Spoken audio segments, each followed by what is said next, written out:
On a intercepté et fait traduire la moitié de ces échanges, qu'on a envoyés à la NSA en leur demandant l'autre moitié. Mais on n'a jamais pu l'obtenir.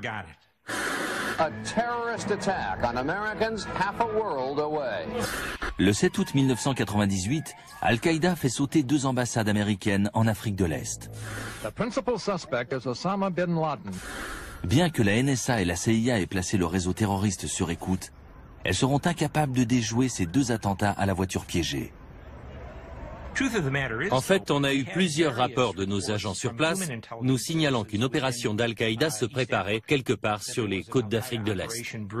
Mais on n'a jamais réussi à savoir où exactement. Les ambassades étant théoriquement un territoire américain, le FBI est dépêché sur place et découvre l'existence du QG yéménite de Ben Laden. J'ai appris l'existence de ce centre de communication au Yémen en allant à Nairobi après l'attentat contre l'ambassade américaine. Cette maison servait de relais aux membres du réseau sur place. Ils appelaient et les informations étaient ensuite transmises à Ben Laden qui donnait ses instructions. Pour localiser le chef terroriste, les Américains n'ont que 3 solutions. Les satellites de reconnaissance, les espions sur le terrain ou les écoutes téléphoniques, le domaine de prédilection de la NSA. Des individus qui se cachent dans une grotte quelque part constituent des cibles minuscules, comparées à une division armée ou à un complexe de missiles. Donc les satellites de reconnaissance n'étaient pas d'une grande utilité.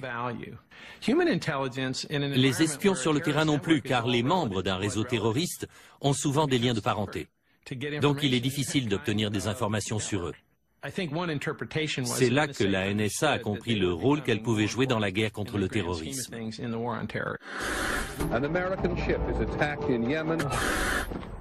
Le 12 octobre 2000, Al-Qaïda frappe à nouveau, cette fois en s'attaquant à l'USS Cole au large des côtes du Yémen. Yemen's Port Authority had been penetrated.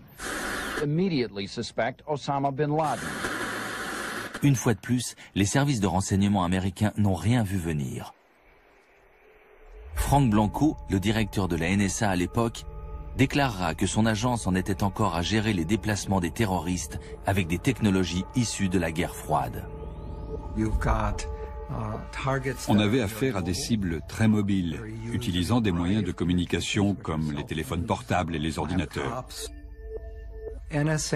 Donc la question pour nous était de savoir quelle technologie utiliser, combien elles allaient coûter et qui allait les financer. Comme toujours, l'argent est le nerf de la guerre. Après la chute de l'Union soviétique, le Congrès a réduit le budget de la NSA en lui reprochant de violer les lois qui protègent la vie privée des citoyens.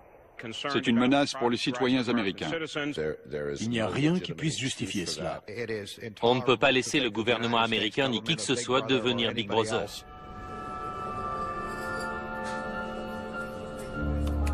Les activités d'espionnage sont interdites sur le sol américain, sauf autorisation d'une cour spéciale, en vertu du Foreign Intelligence Surveillance Act.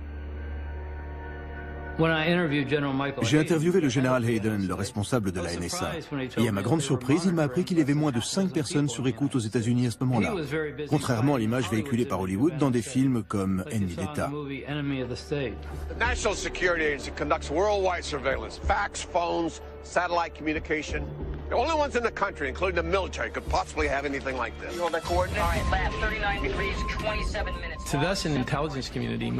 Ça nous amuse toujours beaucoup, nous qui travaillons dans le renseignement, de voir des films comme ça, parce qu'on y est présenté comme tout puissant. Alors qu'en fait, c'est loin d'être le cas. Certes, on collecte des informations, mais on ne sait pas toujours ce que c'est. Le principal défi de ce type d'activité, c'est de traiter ces masses d'informations, de parvenir à les relier entre elles et de comprendre leur signification. C'est ça le problème. Fin décembre 1999, la NSA entre en possession d'une information de première importance. Elle intercepte un appel en provenance de la résidence yéménite, ordonnant à 2 membres d'Al-Qaïda de se rendre à Kuala Lumpur, en Malaisie, pour assister à ce qui semble être une réunion au sommet entre terroristes.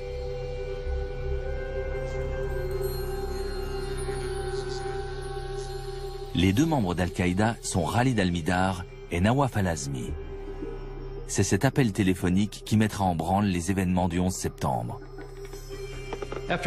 Après avoir intercepté cet appel, la NSA transmet les prénoms de ces hommes au FBI et à la CIA, mais pas leur nom de famille. Or, celui de Nawaf était dans les bases de données de la NSA depuis plus d'1 an en raison de ses appels au QG de Ben Laden au Yémen. Mais apparemment, la NSA n'a jamais fait le recoupement.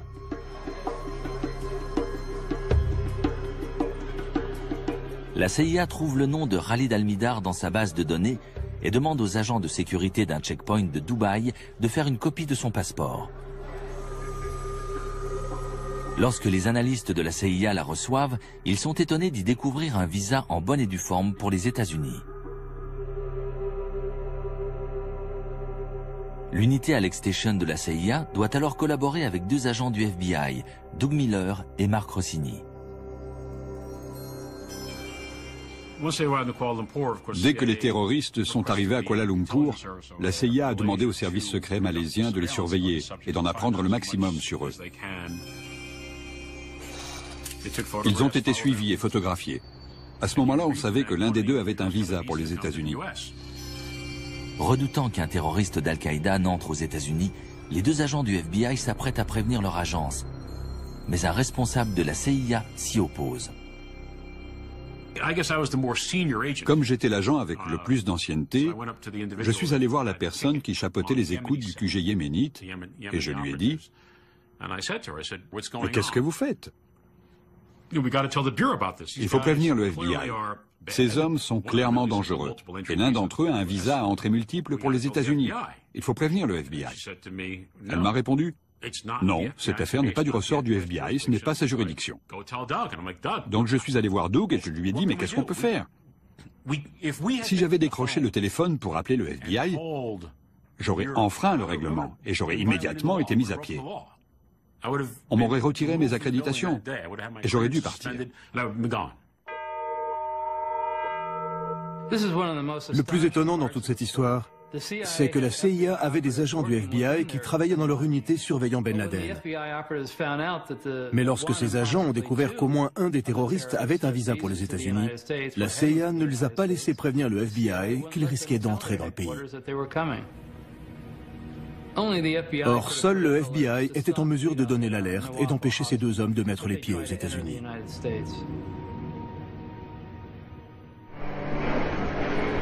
15 janvier 2000, aéroport international de Los Angeles. Le vol United Airlines numéro 2 arrive de Bangkok, où la CIA a perdu la trace des 2 terroristes. Ces derniers viennent d'arriver à Los Angeles et passent les contrôles de l'immigration sans éveiller les soupçons.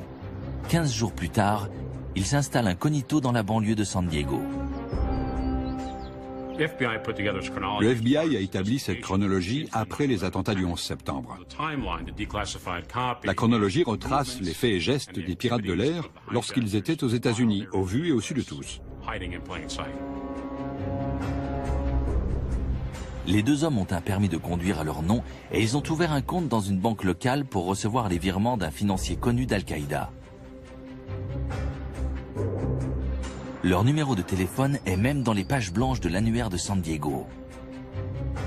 Al-Azmi Nawaf, 858 279 59 19. La CIA n'avait pas le droit d'agir aux États-Unis et le FBI ne savait pas qu'ils étaient là. Donc, pour ne pas perdre leurs traces, il fallait que la NSA continue à suivre leurs conversations quand ils appelaient au Yémen. Mais 9 jours après l'arrivée des 2 hommes en Californie, la NSA connaît une grave défaillance.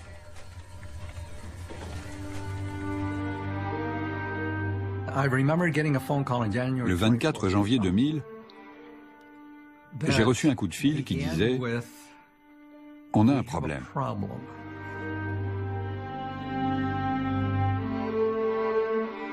Les équipements de la NSA avaient cessé de fonctionner. L'agence de renseignement la plus moderne du monde, capable d'écouter simultanément des millions de conversations, est subitement devenue sourde. La NSA était totalement déconnectée. Il a fallu entre 3 et 5 jours pour que les choses reviennent à la normale.